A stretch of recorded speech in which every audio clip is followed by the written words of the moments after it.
listener production.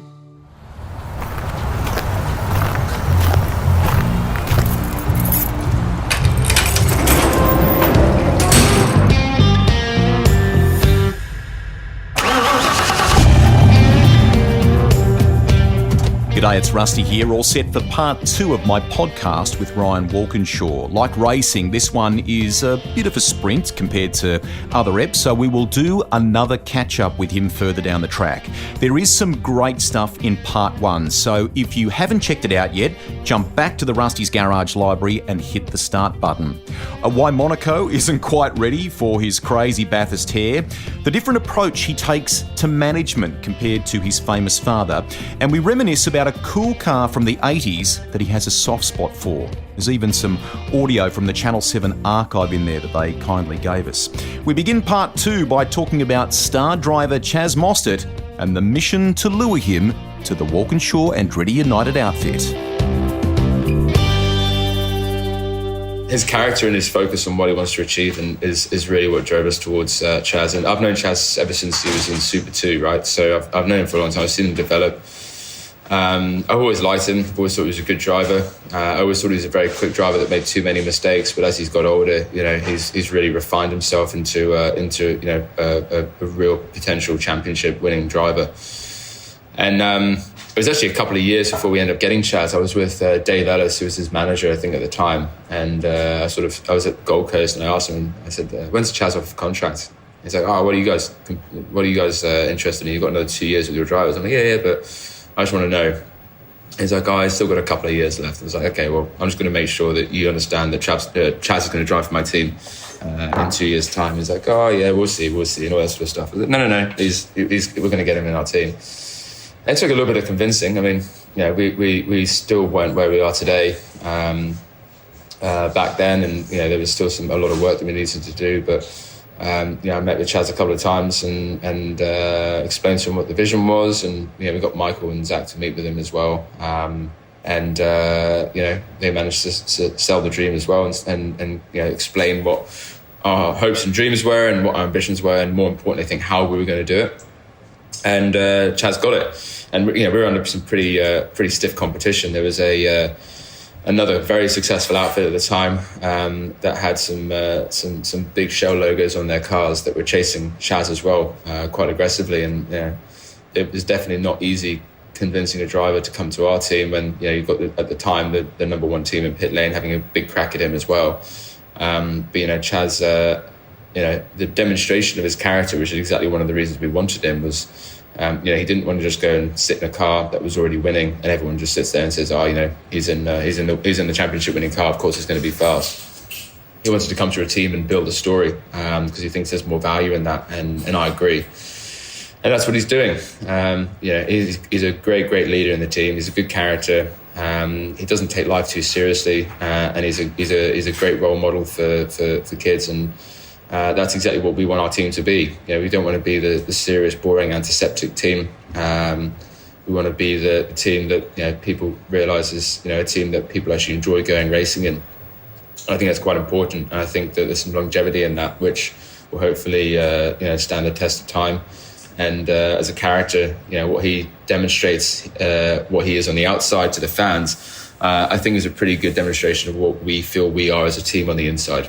How did it feel, though, to lose Lee Holdsworth? Because he's done an amazing job in the all the pieces of the puzzle that we've just covered.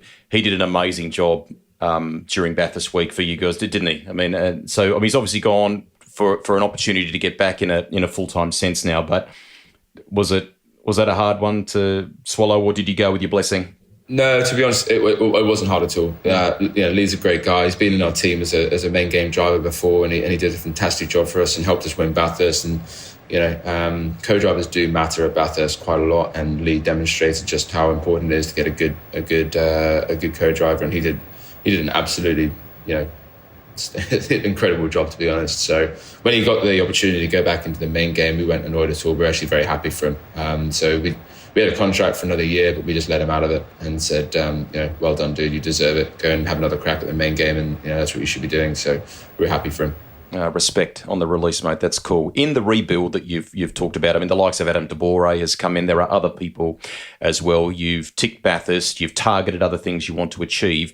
What other elements do you need still to bring to the table, or do you feel like in the war chest you have all the things now, and it's just to continue the finesse and all of that, the gelling and all of that? Yeah, I think we're nearly there. I mean, it's, you never know, and it's we came third in the Drivers' Championship, and we came was it fourth in the Teams' Championship. So there's still work to do, but I think we're nearly there. And I think this year our big focus is going to be on Teams' Championship. Obviously, we're going to be fighting for Drivers' Championship as well, but we do know how incredibly consistent and impressive Shane is as a driver, and Anton will probably only get better in this new season as well. But in Teams' Championship, I think we've really got an opportunity, and that was one of the key drivers for us getting Nick Percat in and Slater in as well. Getting another car there. Bryce has been fantastic, but we felt that we really needed a driver that was hitting his peak as a driver to come in as a second driver alongside Chaz. And we want Chaz and Nick to push each other, and we weren't getting that from having a young driver with an older driver, and we felt that making that change was going to be quite important. So I think I've got most of the ingredients there to bake our cake, if that makes sense, but there's still a lot of hard work that goes into it, and it's an incredibly competitive championship. So just because we've now got all the ingredients we've been working towards, there's still a lot of work that goes in the background to be able to try and accomplish what we want to do. And other teams will also be, doing a lot of work in the background to try and leapfrog other teams. You've also got teams like Erebus that were really, hitting their bootstraps towards the end of the season. Cam Waters at Tickford will be a threat for sure. And by the end of the season, you'll probably see Brock Feeney, in and around fighting for podiums as well, because there's no doubt that him jumping in that car is going to have a pretty good set of wheels underneath him to have a crack at a few races with. So the competition is still going to be really, really high, but we just got to keep focusing on ourselves and trying to do what we can do as best as we can, and hope that going in with two strong drivers and a really strong engineering team is going to reap rewards, and pray for a bit of luck, because it doesn't matter how good you are. What it's like. There's always an element of luck in sport, and that's one of the reasons we love it. Will that take a little bit of management, the two strong drivers, or do you feel like it won't necessarily be a fireworks scenario? Yeah, everyone keeps saying that, but I mean, Chaz is a pretty good professional, and Nick has shown himself to be quite a good leader over at BJR as well. I mean, they were allegedly quite upset to have lost him, and you're not really generally upset with losing a driver if he's a complete dickhead. So I think Nick was quite fiery when he was young, should we say? And he'll be the first to admit that was one of the reasons why he didn't continue his journey with us. But he's really matured as a driver since then. He's become much more of a leader. He's mellowed out a lot, and he's very, very motivated to give this a proper crack. He probably knows that this is one of his last opportunities to really show everyone else what he feels he's capable of. And I think a lot of people think he's always been capable of, but hasn't been able to show it with the machinery or teams that he's been in. So I think he's going to surprise a lot of people. He may not. It's motorsport, and all sorts of things happen. But I believe that he's really going to put some of the doubters into bed and show people what he's capable of. And I think if he does that, he's going to push Chaz as well. And Chaz is in the absolute peak of his career. We already know that he's a great driver, and hopefully having Nick and Chaz together, will push Chaz to become a champion. And who knows, maybe Nick will be fighting with him for that title as well.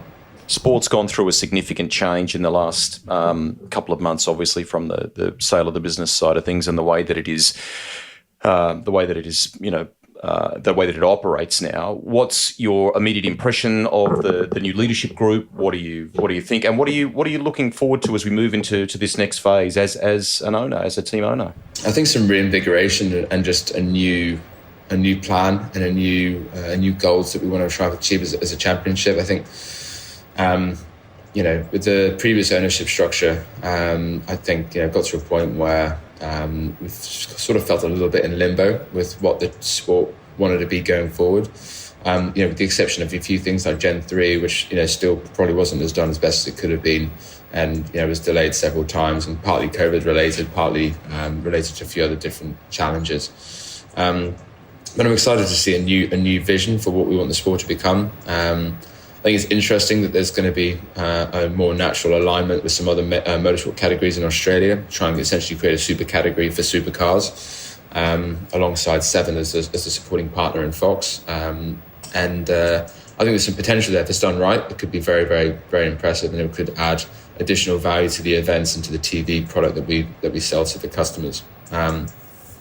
This morning there was news that Shane Howard's going to be the new CEO from Supercars, which I think is a great move. I was really gunning for Shane, and I made that my thoughts to the new ownership group very clear a few weeks ago, or even more than that I felt that if they were going to be making a change with Sean, that Shane should be the guy that should run it. And I believe that Shane's the most obvious candidate to lead that role. And he's got all the runs on the board. He's got all the knowledge of the sport.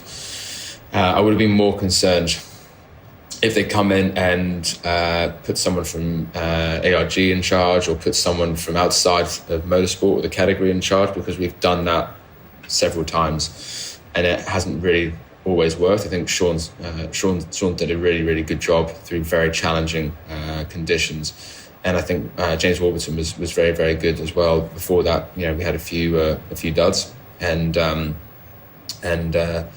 it's hard when you've got something which is as complex as Supercars is, and it's not just complex because it's a motorsport category, which is always a little bit complicated anyway. But you're dealing with all the political complexity of having events in all the different states and so on. It's not something you can just learn and pick up very, very quickly. So having someone like Shane, who's already got that experience, who's already been in all the meetings, already knows all the people in the sport and all the different stakeholders of Supercars across Australia, knows all the premiers from all the different states and everything. I think that's a really, really good move. So I'm quite excited about that.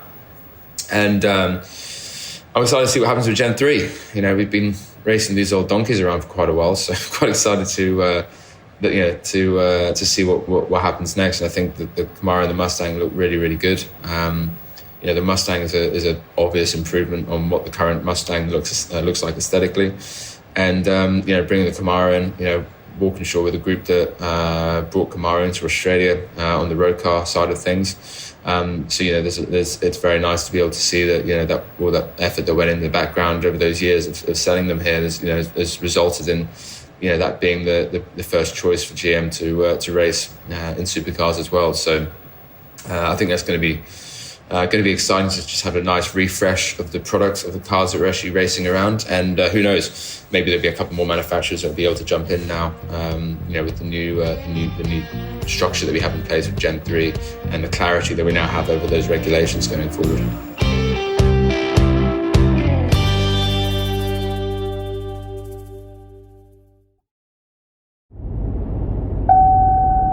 If anyone would like to see Ryan's hair, which, as a computer-generated program, I must say has dazzled me, head to Rusty's socials, or listener socials.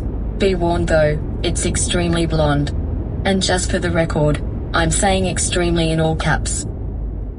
That leads me to a couple of questions that I asked from listeners via social media, and we've tackled a number of them in this conversation here. But one of them, Aaron Ivory, I think it is, has asked which manufacturers have expressed interest. Are there any? I mean, there's been talk about that, that Jaguar story and so on.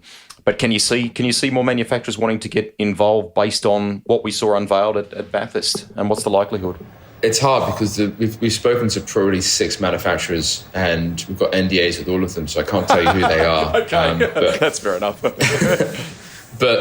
there's speculation out there, and there's generally not speculation with the detail that there has been, without a bit of smoke without fire. So I can't talk about anything that we're doing, but the big feedback we've had from if I take a step back and I'm not specific about anything, I can probably say that the key feedback that we had previously was a lack of clarity on the Gen 3 guidelines and what that was going to look like.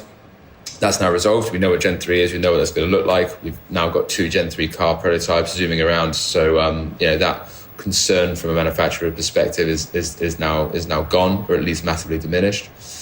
And the second one, which is actually what killed one program, which we were 95% of the way to accomplishing, was COVID. So we had all the OKs from pretty much everyone in that business. It was going to the board to get signed off internationally, and a week before that was going to get signed off, COVID was exploding. And like a lot of manufacturers, not just from a motorsport perspective, mostly from their own product development perspectives, they put the handbrake on and didn't want to go and take any additional risk whilst COVID was in its early days, and the world didn't know what it was going to look like. And there was some pretty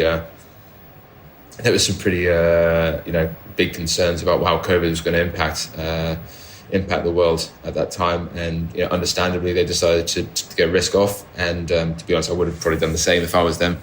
There's no need spending millions of dollars in something unless it's absolutely critical, especially when you're concerned if you're going to be able to keep your manufacturing plants open. So that was disappointing. I think for us, we're going to have to make a decision on who we go with pretty quickly. We've got a pretty fair idea on what we're going to do, but we probably need to commit, because the longer that we wait, the longer that the less time you really have to try and understand what car you've got and what engine you've got, and the development work that is going to go into 2023. And there's some big changes there in what we're going to be racing in Gen 3. So getting on the front foot and knowing what product you're going to race, and start doing the background work on how you're going to race it is pretty important, that we understand what that is in the next few months, really. How have you gone through the whole adaptation phase, mate? In not just, I'm not talking in a racing sense here. You've talked about COVID, but I mean, in the last few years, we've seen the demise of Holden. There's the way you've shifted the business in many respects. Just talk us through that very briefly, and how satisfying that has been, and yet at the same time how challenging that has been. It's been hugely challenging. I mean, I remember when we got told that Holden was going to stop manufacturing here. So we've got a great relationship with GM and Holden, but naturally how these big corporates work is when there's a big, world-changing decision like that for them, they don't even tell their close partners until quite late in the day, even though all the writing was on the wall when we've been warmed up to it. Half an hour before the press conference, just courtesy call, letting you guys know that this is what the press conference is. That's okay, that's cool. We'd already been told by 6 journalists already about 4 hours ago that this was going to happen, but thank you for letting us know. And then afterwards, you have the information that goes into how that's going to happen and what that means for your business. And quite honestly, the discussion was very much around, okay, well, how are you guys going to close down your business, because we've got no product for you? I was like, well, I'd rather not do that, to be honest. I'd like to try and find a solution to continue. And fortunately, we did. And full credit to Mark Royce and to Mark Bernard in particular from Holden at the time.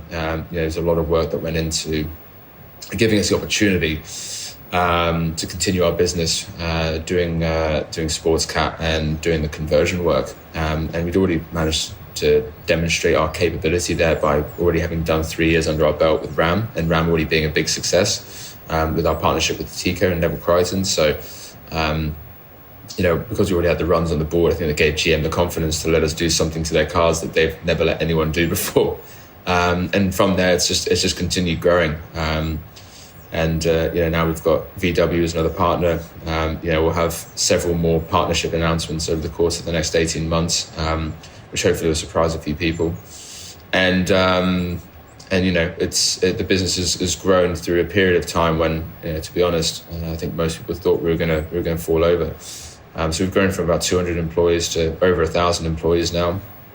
And we've gone from doing sort of 2,500 HSVs a year to this year doing nearly 10,000, and then that will continue to increase. I can't say what our numbers are going forward, but you'd be wise to bet on those going up significantly over the next couple of years, which is pretty exciting. So we're now the largest automotive company in Australia, and a few years ago we were saying that we were doing sort of 4,000. It was a bit of a spurious claim because we didn't have GM and Ford and Toyota building cars here anymore. But the volumes that we're going to be doing going forward, across the group, especially with caravans as well, we'll will be quite significant, which is great. And just keeping jobs that we've already have, whilst continuing to be searching for more and more employees is a great position to be in. Considering where we've come from.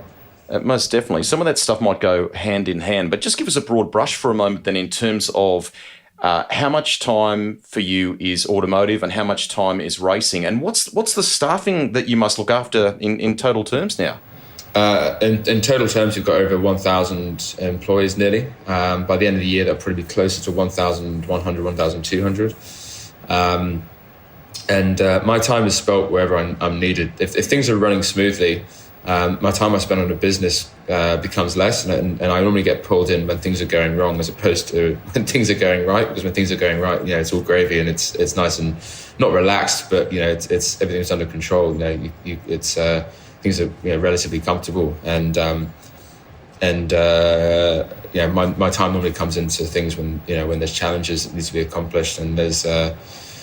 But the one thing that is the bends the rule a little bit there is obviously motorsport, and like any sport, that's when there's an additional level of passion and competition that comes into things, and especially when you've got things like motorsport where there's all sorts of little challenges that come into play, which you weren't expecting, especially over the last couple of years. I do end up spending probably a unfair amount of my time considering the size of the business in the motorsport team. But even in saying that, considering the amount of time that I used to spend previously because of the way that it was managed, or the lack of management, or that we had at times, the way that Bruce is running the race team, has been a revelation, because there's a huge amount of work that goes into it with me and Bruce, and we work very closely together, and we're personally friends as well. So we do spend a lot of time together, even outside of the race team. But he's running such a good ship there at the moment. It's becoming less and less of a requirement for me to be in there day in day out, which is really, really good. And it's how it should be, because that's how the other businesses run as well. So testament to what a good job Bruce is doing in that race team, because it's the most comfortable and relaxed and organised, and there's always challenges and shit going wrong, because that's just the nature of the beast. But there's a lot of confidence that we've got the right people there to make the right decisions. Well, I do at least. Hope that answered the question. No, you did. Couple to finish here, because you need to go for a cycle with some friends. You mentioned in your last answer there about the importance of people, right? People in the right place and so on. And clearly the way you look after those relationships, and even earlier in the podcast about how you perhaps do things differently to your dad, for example.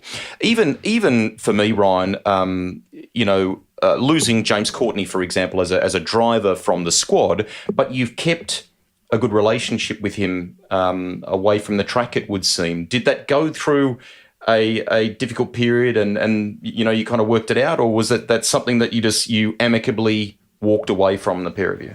It was pretty amicable. I mean, James was pretty good about it. I mean, like always, you're going to have a little bit of friction when those sort of situations occur, when it really happens. But by the end of the season, we were all hugging, crying and grabbing each other in the last race in Newcastle and all that sort of thing. So, I've known James ever since I took over the business. So, I've been pretty close to him for a while, and we'll continue to stay friends. And he's a good guy, but I think we both knew that we needed a change. It wasn't working.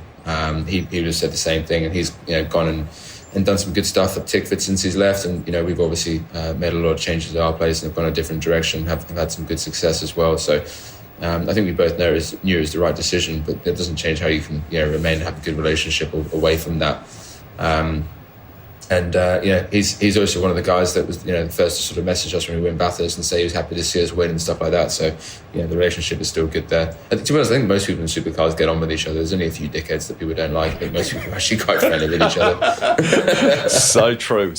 A great family. Hey, a documentary series is something that fans can now see and have been looking forward to. What can you tell us about Inside Line? Tell us about that. It was one of those things we've been wanting to do Inside Line, and we actually did a documentary series on our team back, I think, 2013, with the guys from AME, and that was okay, and it was I don't think it got very good ratings. because I don't think, we didn't have the support of Fox and Supercars fully behind it, whereas this obviously did. And I think the great thing about our season of Inside Line is it's not just about a racing team going racing and having a season.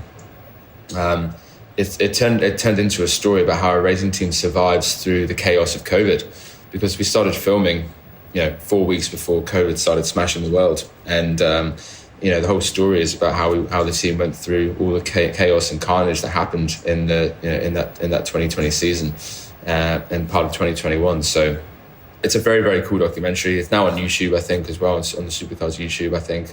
So anyone can watch all 6 episodes for free and on demand. So I'd say it's worth watching. We've tried. When we went into it, we had a decision, and the decision we made was it's got to be authentic, it's got to be real, and we've got to actually show people the bad sides of what goes on in the team.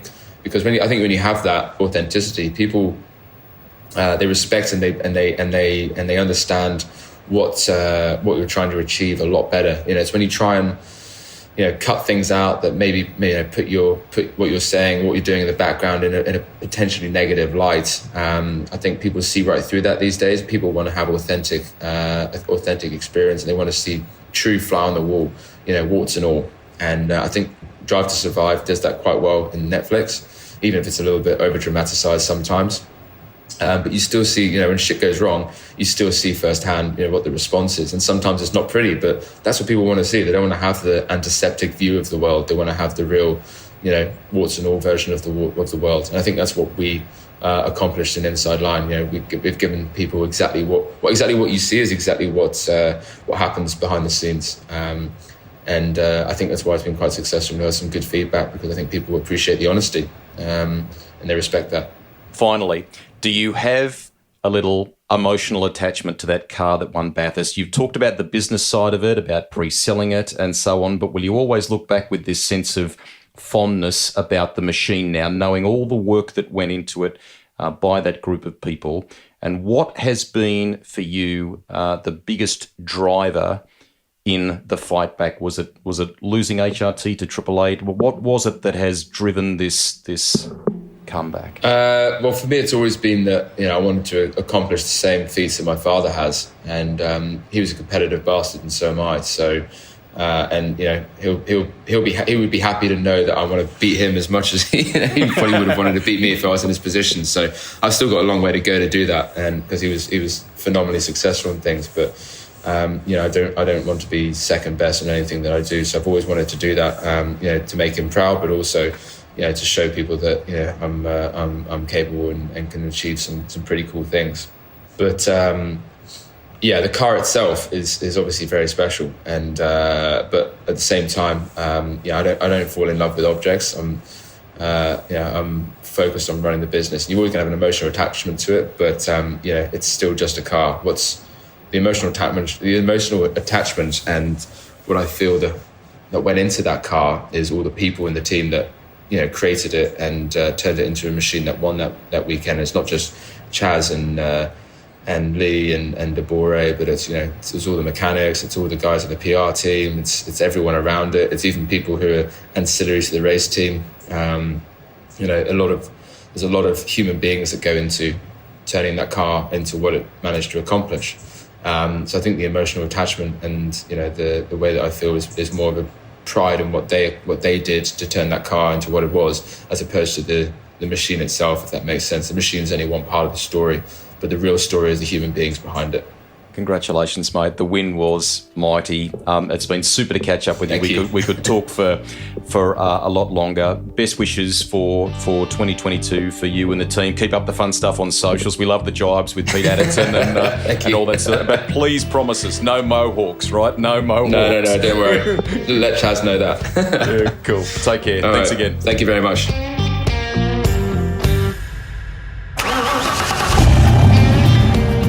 Rusty's Garage is written and presented by me, Greg Rust. Series editor and producer is Ed Gooden.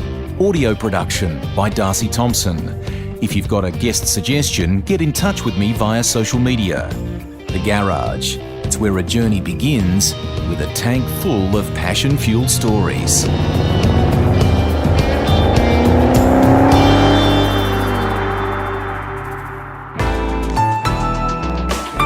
listener.